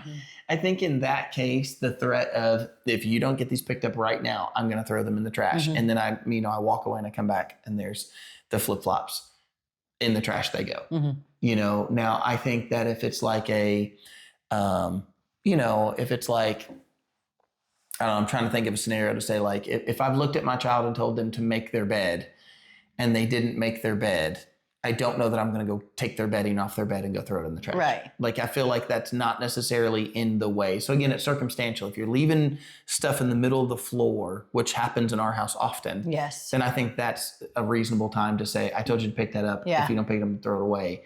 If it's, you know, their closet didn't get cleaned out, I don't think I'm going to go pull everything out of their closet. No, and throw I everything think you away. ground them. And Yeah, so no I think, you know, games, no Yeah. no TV. We're back to circumstantial. That's Yeah. mine. But I totally would. I mean, in direct answer to the question, in the middle of the floor, is it free game to throw away? I think it is. Yeah. Do you think it is? Yeah. All right, y'all can tell us, what do you think? Is it free game to throw it away if it's in the middle of the floor? All right, case number 6. We are not going to agree on this. Matching outfits, adorable or awkward? Comment says, I do not like matching clothes on purpose. I'm okay with accidental matching and actually laugh about it. I'm with you, sort of. I actually don't even like accidental matching. Okay, so here's the thing. What are the chances that we're actually matching? I was thinking about me and Kirk at church when I show up at church and he's wearing the same shirt that I'm wearing. I'm like, Urgh! Yeah. I don't even think that's funny. I'm like, man, like we're wearing the same shirt. And I don't even know why that bothers me so bad. It's probably the prank I pulled on you. You traumatized me. I did traumatize you. So coordinating outfits, sweet or cringy? Look, I'm just going to cast my vote, cringy. Like coordinating, you're talking like if we were wearing identical same thing, or are you talking about you and Kurt? Because are you talking about me? Like I have this thing where on Sunday morning, you know, when we're going to church, he'll if I'm like, say I'm in a yellow dress and he puts on a red, I'm just using colors that will not look good next to each other. He puts on like red and green or whatever. I'll look at him and I'll go change into something that's a similar color. Like if he's wearing green, I'll wear like a light sage green, something that's complementary with what he's wearing. That way we're that cute couple that even your whole family, like when you go get family pictures, what do? You wear complementary colors, not matching. That looks cringy, but complementary colors. Like you stay in one color scheme. Mm-hmm. I love that. Mm-hmm. That's my thing. Like I like to look good together. I think that in staged family photos, coordinating is okay. Matching, I don't think is ever okay. No, it looks weird. I really don't like when it's like, I mean, everybody wear a blue t-shirt. This blue t-shirt, you know, or even worse. I mean, normally it's not even like that. It's like, oh, we all got these plaid button-ups, you know, they're yellow plaid. So, you know. A good photographer will tell you not to do that. Right. So like the extreme full-on matching is the one that I do not like the most. I don't like having the exact same t-shirt, the exact same. Coordinating doesn't bother me as bad. But I think that it's the idea of purposefully coordinating. I don't necessarily see a need for it. If you and I are going out on a date and I'm wearing a red shirt and you're wearing a yellow shirt, that's acceptable.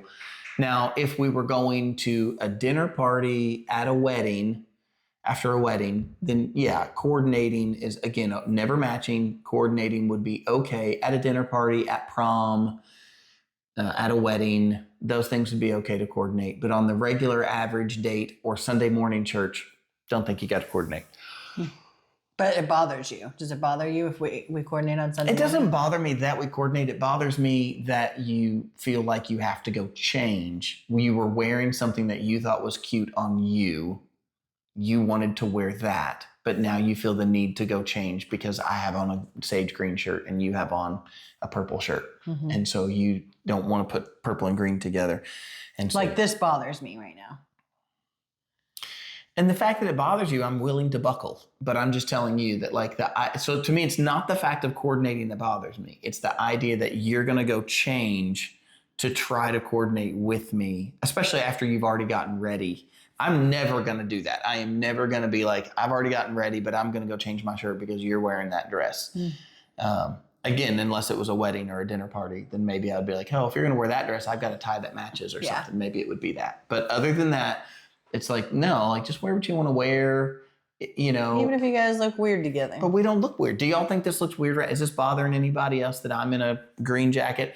By the way, did y'all hear the conversation about the $30 jacket, the $30 sweater?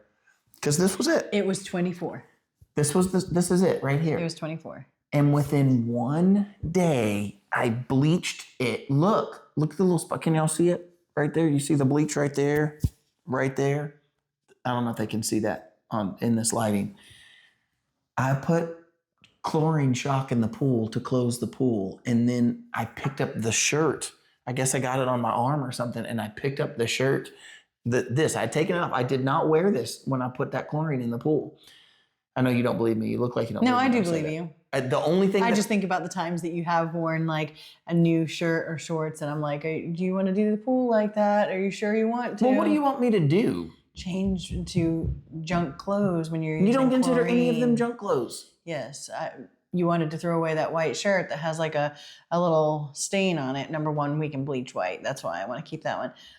But you have to have some junk clothes, which you do have a couple, like you have a pair of shorts that's got a little something on the bottom of them. But I didn't do this on purpose. I didn't leave the shirt on. I took it off. Actually, he's super mad at himself for it. But I'm like, yeah, because it's an expensive shirt. And then I know some of y'all like $30 an expensive shirt. 24. Let's be honest about this conversation.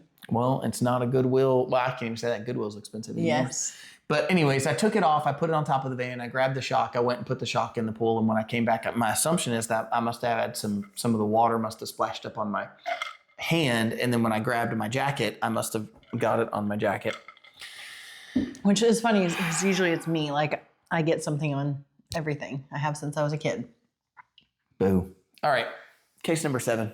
I said a long time ago I would never get a tattoo and mark up my body, but I got a teeny one, Yeshua's name, on my finger to show I belong to Yeshua, and in red to spark conversations about his blood and poured out for us. No regrets. So I think that, the question, I don't necessarily see a direct question there, but it does bring up the question about tattoos. And I think specifically, for me, the part about tattoos would go like this. I think when we're talking about in a couple relationship, if both parties don't agree on the tattoo, then I don't think that you should get a tattoo. Mm-hmm.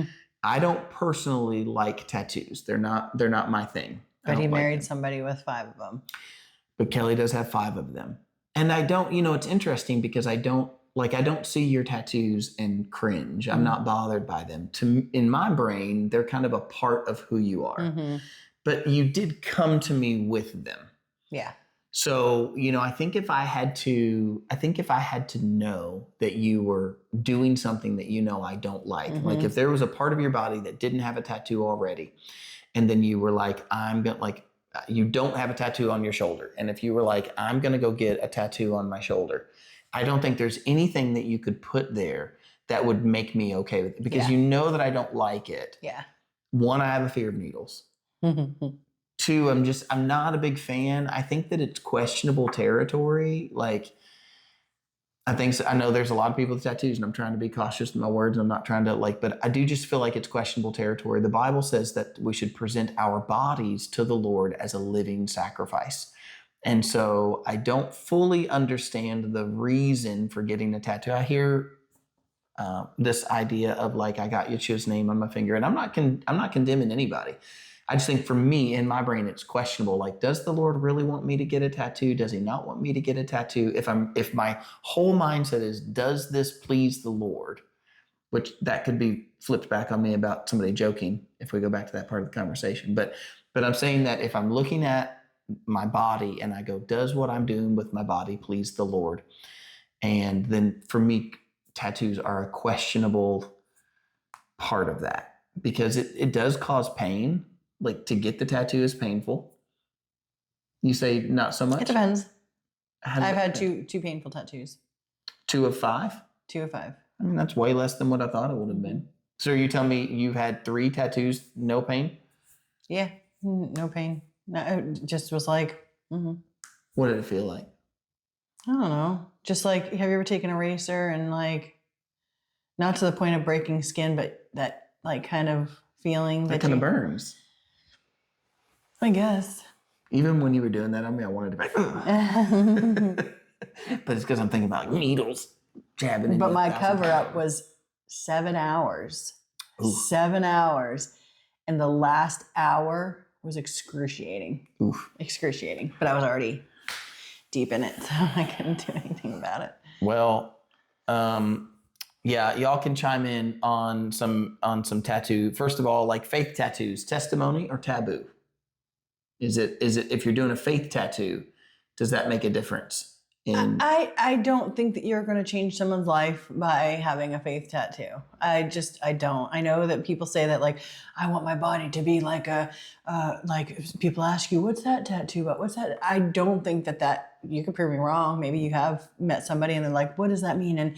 And you told them and they really had no idea about Jesus, but your tattoo, more power to you. I don't see it as like I think it's a personal expression. I think tattoos are a personal expression of what you want to relay to the world, what you want the world to see. So, do you want to hear a crazy story that just came into my mind? Yeah. When I was working at Arby's, there were two guys there who were Muslim, and then they had like Muslim, that they were Muslims, and there was another guy there, and he was a Caucasian guy, white guy, and he went and got his first tattoos. And the white guy was a Christian guy. And he comes into work and he shows me his arms. On his arms, he got God's name. He got the name God in Aramaic on his arms. And then the Muslim guys got to work and they wanted to kill him. Like, not even playfully. Like, we're not saying like, oh, I'm going to kill you. Like, they were legitimately like calling their friends. We were all teenagers. We were like late teens, like 17, 18, 19-year-old guys. And these guys are irate. And I'm like, what is going on? Like, what is happening right now that you guys, and he had tattooed Allah on his, because it was in Aramaic, he was told it means God, but he got the word Allah tattooed on his arms. I don't even know what language, maybe it was Aramaic, I don't even know. But he had Allah tattooed on his arms, and the Muslim guys wanted to, they legitimately wanted to kill him over it. And he was like, I was told it meant God. And they were like, it does mean God, but not your God. And like they were, oh man, it was crazy. I totally forgot about that until we were just having this conversation right now. It's funny because I have a tattoo on the back of my neck, and it's a Chinese symbol, and it means beautiful. Mm-hmm. And I have had so many, well, first of all, it's funny because I have had this tattoo since I was 18 years old. So before I had my daughter, right? My 18-year-old daughter comes to me a month ago. I had my hair up. I very rarely have my hair up. And she goes, when did you get that tattoo on the back of your neck? Literally your whole life I've had this tattoo on the back of my neck. Like, what are you talking about? She really didn't. I want to use Google Translate and point it at it. So this is the funny part. Everybody's always like, are you sure it means beautiful? What if it means something totally different? I had a Chinese girl behind me in line, I don't know, when I was like 20. Mm-hmm. And she looks at me and she goes, oh, beautiful. And I'm like, see? Point proven. And it does. It means beautiful. I'm glad yours worked out. I know. You didn't have anybody wanting to kill you. Yeah. So. Oh, man. Mm-hmm. Okay. Well, I think that, I think what I said I'll do. I don't like them. I would be upset with you if you went and got another one, especially knowing that I don't like them. Even if it was a little freckle heart? I don't want freckle heart tattoos. Not you, me. What if I got a little freckle heart? I would not like that. I would be upset. I'd be like, dang, like, I don't like that. Why would you do that? Especially if you did it without me knowing and then like do you have a freckle heart tattoo? No. I do have a lot of freckles, so you would never know, but no. What do you mean I would never know? I think eventually I would know, and then I'd be like, what No, is I mean, this? you'd have to like search me and be like, oh yeah, I found one, but no, I just mean like a heart. It depends on where you get the freckle heart tattoo. Turn that one into a heart. Like if you got it right there in your hand, I would know. That'd be weird. Where would you want the freckle heart tattoo? I don't know, just mixed up with my freckles somewhere. No, I'm not for this. I don't like this. I'm just kidding. I don't want any more tattoos. Except the freckle heart. I just think it's cute. Like, I thought it would be cute for me and you, but you obviously would never do that. But then I was like, well, then maybe Kaylee will get a little freckle heart tattoo. If I was going to get it, let's not encourage our children to get tattoos, okay? Oh,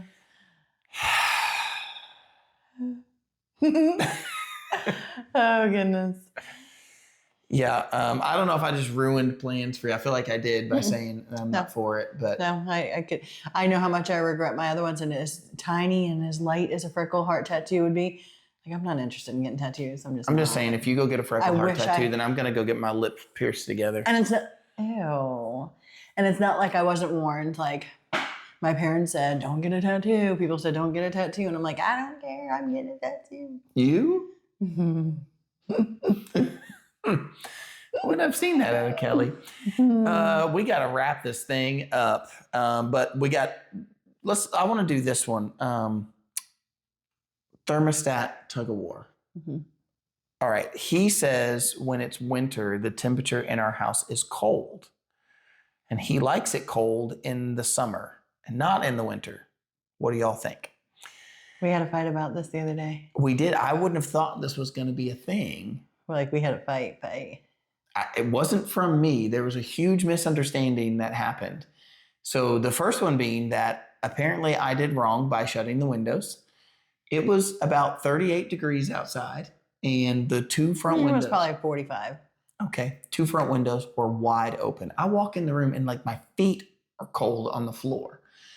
And so I'm sitting on the couch and I get up and I shut the windows. That was problem one. And Kelly was like, why are you shutting the windows? I'm like, it's cold. And I didn't even shut them. I cracked them. I like left them. He shut them all the way. Like he No, made it was- a statement when he shut them. No, they were like that far open. No, they weren't, because you gave like an extra, like a ticked oomph. Babe, those two windows, the sash is broken in them. They're very heavy. I know. And I left them open like that. Anyways, I did. See, this is that misunderstanding. I left them open. Then the fan. The fan happened first. He said, why is the fan on? And I said, oh, because I wanted it on. She didn't say it like that. I did.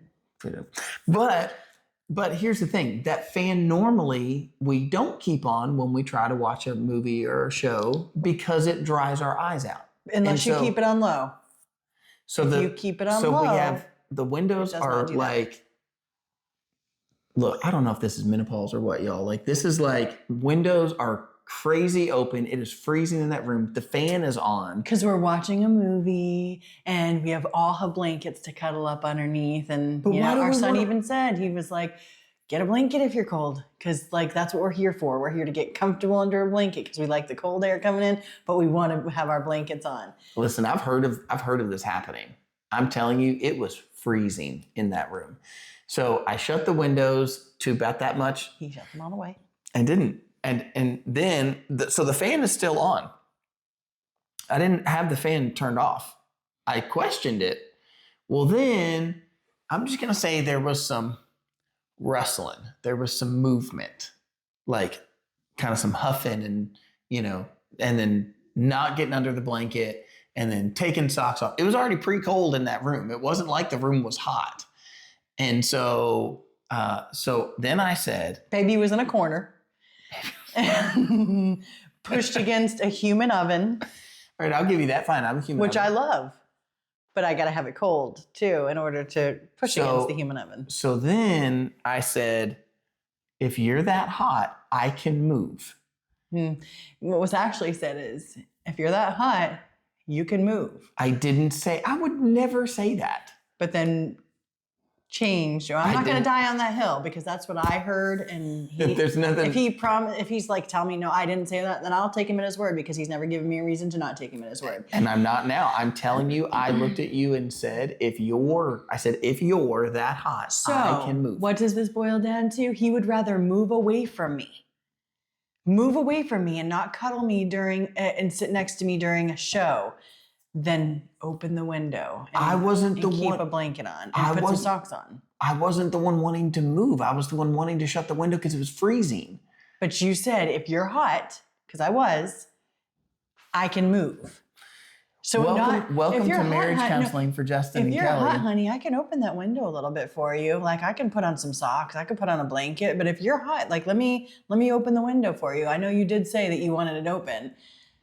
And I disregarded that. I didn't disregard it. I shut it to that. Anyways, all right. So I didn't think we had a thermostat tug of war. We've never had a conversation about the temperature of the room before. Even though we have, but it's always been the opposite. Like he wants to put the air on when it's like 74, 72. That's true. Yeah. 72. And I think that's beautiful during the day. 72, 74. We have the windows open. There's a breeze coming through. We have the fans running. It's not midsummer. It's fall and it just feels good. And I'm like, save electricity, number one. And two, it feels good. It might get like close to uncomfortable at some point today, but let's wait. Let's wait it out. There's a college humor video called The Woman's Winter. Y'all should watch it. It's really funny. It's you know what I'm talking about? Mm-mm. The woman. Yeah, I've showed it to you. I know I have. There's like the ladies, they come in the office building, they're like, oh no, and they start talking in Old English. And then it like looks like they're dressed in like Old English garb, and they're like, you know, kind of speaking with these and thous, and they're like talking about how it's the woman's winter, but it's summer. So all the guys are like in like short sleeves and like, yeah, what's up? And they got beach balls and they're walking to the office, and it goes back to the ladies and they've got like fur coats on and they're like trembling because they've got the AC on. So when it comes to for me, when it comes to the AC, I want to turn the AC on and keep the house at about 72, 73 with air conditioning. And I feel like that's a reasonable temperature, that it doesn't feel icy cold, woman's winter cold, and you know, it doesn't feel too hot. But I do feel like the moment that you start opening the windows and it gets to the mid 70s outside, mid 70s I'll leave it, but if it's going to touch 80 in the middle of the day, then I don't want to leave it open, because that just gets too hot and then it's hard to get it to cool back down. That said, in the winter, I'm more of a 60s. Turn the heat on. Well, I do turn the heat on, but I want to turn it on to say 66, 67. So I leave it a little cooler in the winter and a little warmer in the summer. That's where, in my brain, that's like, okay, well, that helps with the electric bill. It's all electric heat or electric I don't understand why this is a thing. So when I walk in the room and it's 45 degrees. So actually, wait, you're proving my point. I am consistent in this. What did you just say? If it's cold, what do I want to do? Turn the heat on. So I come in the room, the windows are... No, you want to turn the heat on if it's like... I want to turn the heat on if it's what? If it's like 70 degrees in the house. It could be like 50 degrees, 40 degrees outside. We shut all the windows, but you want to turn the heat on if it's like... If it's 50 degrees... If it's 70 degrees If it's going to be 50 degrees outside, then yes, I'm turning the heat on. You don't need to, though, if you have the windows shut. Listen, it stays a consistent... Once the temperature in the house is at a consistent level, the heat won't get... That's what a thermostat does. Let the thermostat do its job. I don't understand. Like... Oh, goodness. I don't... Call me crazy, wanting to save a little money. You know, you don't save money by turning on the heat. You definitely save money. Or turning on the AC. I'm for neither. Let's use our natural resources. You're so full of it. No, midsummer, AC. Put that AC on. I am not opening the windows midsummer. That is okay. That's my point. I was going to say that. So we don't use our natural elements. 90% of the year we shouldn't do. I couldn't do that in Florida. Florida, it's hot all the time. Then when Christmas comes, you need to crank the air down to 50. All right, 90% of the year is an exaggerated number by a lot. And so, oh goodness. Listen, temperature control in the home. Let me help all of y'all out. Okay, bump it up a little bit in the summer and let it be 73. I don't know what y'all consider warm, but for me, once I'm at 73, that's a very warm. 73, 74 if you're really trying to save some money. If you put it at 75, that's going to be uncomfortable, at least for me. And then, wintertime, 68, 67, that's a good temperature for heat. When I'm turning the heat on, 68, 67. If the house is colder than that, if I go upstairs, so the other day I went up, she's referencing I turned the heat on the other day, because I went upstairs and the house on the thermostat registered 63 degrees on the thermostat. It was 63 on the thermostat in the hallway. And so I turned the heat on. I think at 63 degrees, you turn the heat on. That's a little chilly for me. Even right now, my hands are a little cold. Oh, I love it. He's normally a human heater. Like I'm telling you, you can burn yourself touching him, especially in the middle of the night. If I'm falling asleep. I think Crazy my what your body metabolism does. like kicks in and starts burning everything. It definitely does because you are hot. Can y'all hear that thumping? Like I could feel the heat when I'm like this. You can probably feel that little bit of heat right there. It's Yeah. my natural BTUs. No matter what. It's my natural BTUs. I'm a natural heater. And So what is our takeaway? Should Justin have said, if you're hot, go sit somewhere else? I didn't say or that. I will sit somewhere else. I said if you are that Or should hot, he have said, if you're hot, let me crack the window open for you and let me put some socks. Let me crack the window open so we can cuddle up under a blanket. Yes. Babe. Or even with the windows open though, I wasn't cuddled up under a blanket. I had the blanket. It has been much warmer in much warmer situations, and she's had zero problem cuddling up against me without wiggling and ripping socks off. I did not rip socks off, y'all. With anger and No, I veracity. didn't. With veracity. Get those off of here. No, I slid them off. I slid them off. Listen. I was agitated. Don't get me wrong. I was agitated. Middle of summer, she wants to cuddle in the back of the pickup truck at a drive-in. Middle of summer. We've never gone midsummer in the drive-in ever. We have been to the drive-in and it has been blazing hot. Not with the truck that we tried to cuddle. We've been with the kids when it's blazing hot and sat in chairs. Listen, it was hot. And she wanted to cuddle in the back of the truck in humid heat, and I'm like sweating. No, you're probably just thinking of the times that we weren't married and you said we can't cuddle. We're not allowed to cuddle in the back of the truck. Well, that's to keep us safe.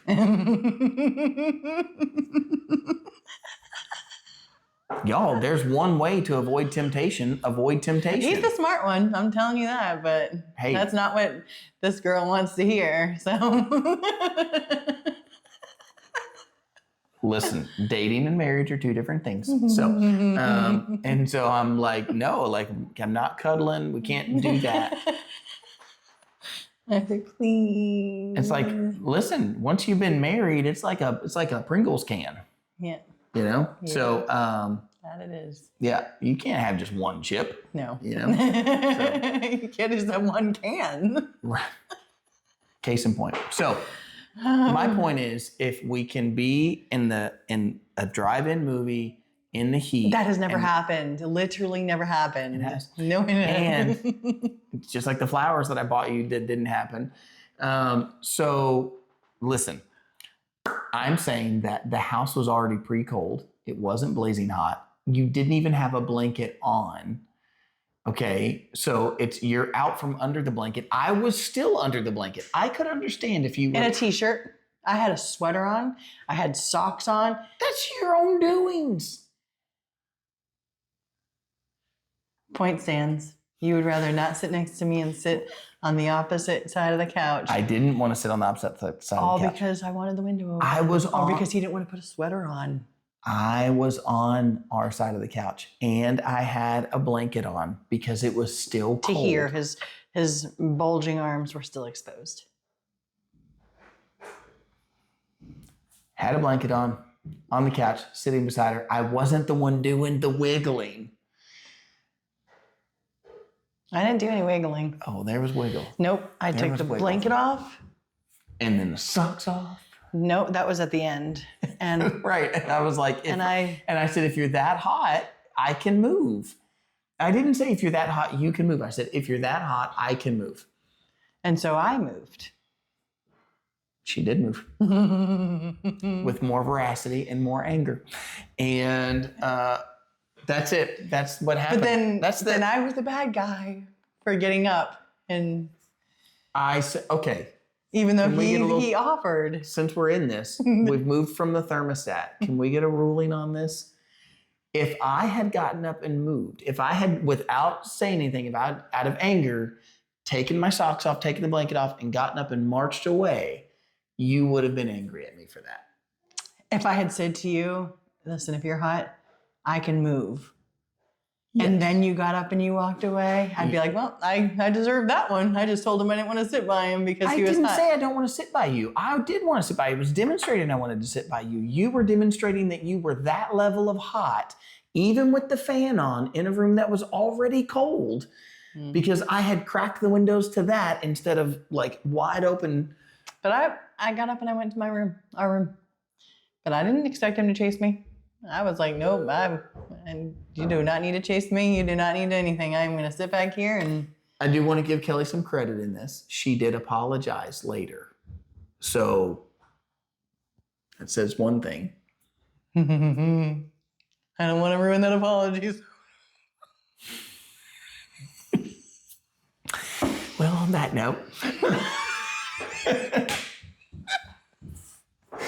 Look, I hold to it. I don't think y'all can chime in. You can I hold to it too. She's going to have to apologize again. I'm still waiting on his. I didn't do anything wrong. What do I have to apologize for? Shutting the window? Shutting the window and keeping it shut after you know your wife wanted it open. It was cracked. It was already So who got their cold. way? This one. I guess if your way is having your wife get mad at you and march off to the other room. Or have your husband mad at you and says, I can move. I didn't say it like that. I didn't, there's like an inflection that's happening He was there. mad. But welcome to Happy Chaos. We're real, hold on, real life, real love, real grace. And that's why I apologized. You did apologize. I'll give you that. Now I feel like you're kind of pulling that apology back right now. You're at Walker Fabrics. When I used to do, y'all hear me mention that I used to reupholster furniture. We used to sometimes we would do something and then we would realize it wasn't quite right and we'd have to unstitch it. And I kind of felt like you're unstitching your apology right now. Like I was in my mind, I was like, man, look at that. Like she full on just, I'm sorry, gave me a kiss, and I was like, we're moving on. We're moving out of this. But I think we're kind of unstitching it. No, we're not unstitching anything. We're taking that template right. We're taking that apart. No, we're not. No. Good news is that I'm not mad because I know I was right about that. Yes. So me either. Because he was right about this. You let us know what you think. I think that's all we had for Chaos Court. It is. And we've already been at 2 hours, and y'all got to sit through some of our therapy session. So, you know what though? Let me just give a little final thought here, which is I think it's good that we talk about these things so openly. Like I think agree. it's good that we don't bottle these things up and then a year later bring up. I mean, you bring up stuff a year later, but I mean, it's not like you're mad about it. Why? Because we've already dealt with it. We've already dealt with the. I think I bring up the stuff that I didn't deal with. Maybe. Do you feel like this is going to be one of those? No, I dealt with this. You know what, though? I will say there is a level of consistency all the way around. You are agreeing that I actually do go turn the heat on. I don't like it to be that kind of cold. Like, to me, that's too cold. I like mid-60s is good. Anything above that is getting warm. But below that is like, I'm an adult. I have a job. Except in the car. In the car, he likes it icy cold. Well, I get sick. Like I get motion sick. Yeah. The cold keeps me from feeling sick. Titus can vouch for that. My son gets motion sick too. Like if I'm getting Mila's motion, that way too, though.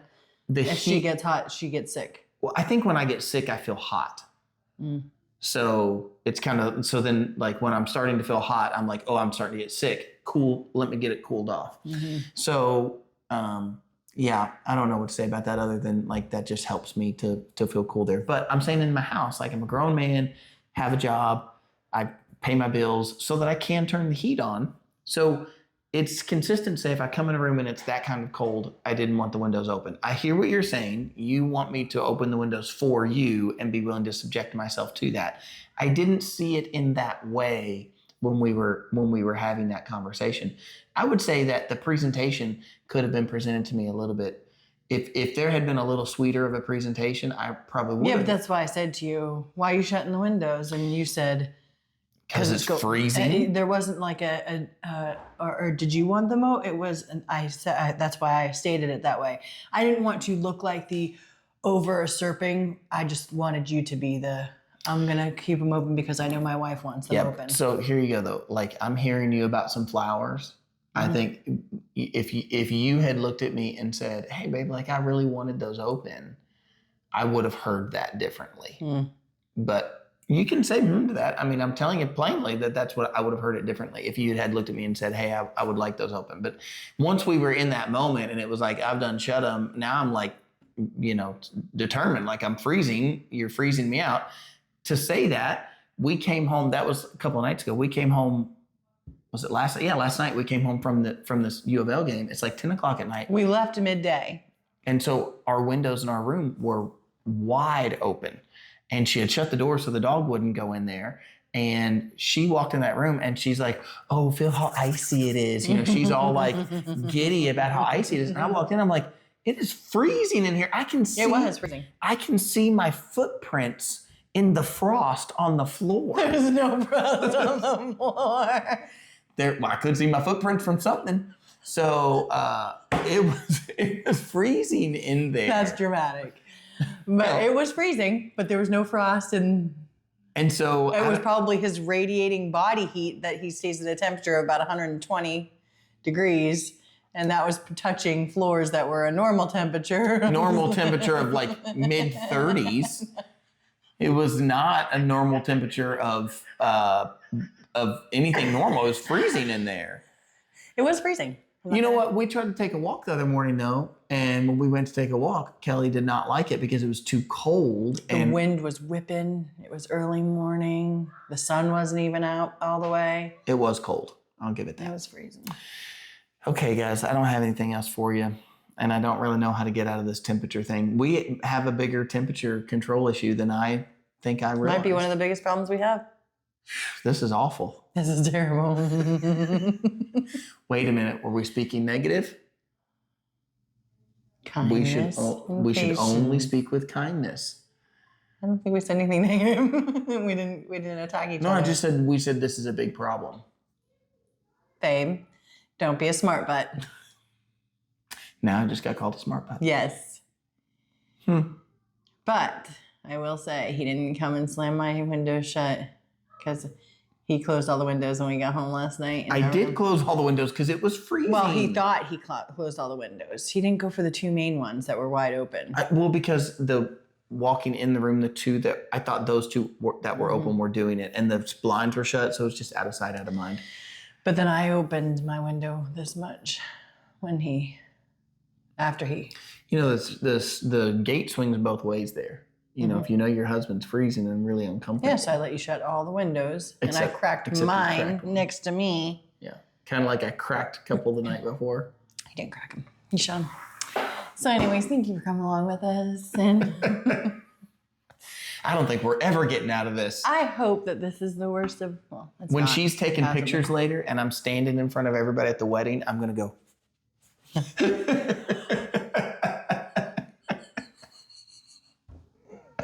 Oh, that's good. That's good. All right. Well, thanks for coming along on our maybe pointless episodes of Happy Chaos. 30 episodes in the books. Come back next week for 31. Happy 30th. Happy 30th, not 43rd. Y'all. See y'all. Come back next week and see if there's a 31st. There will be. I know. I'm just kidding.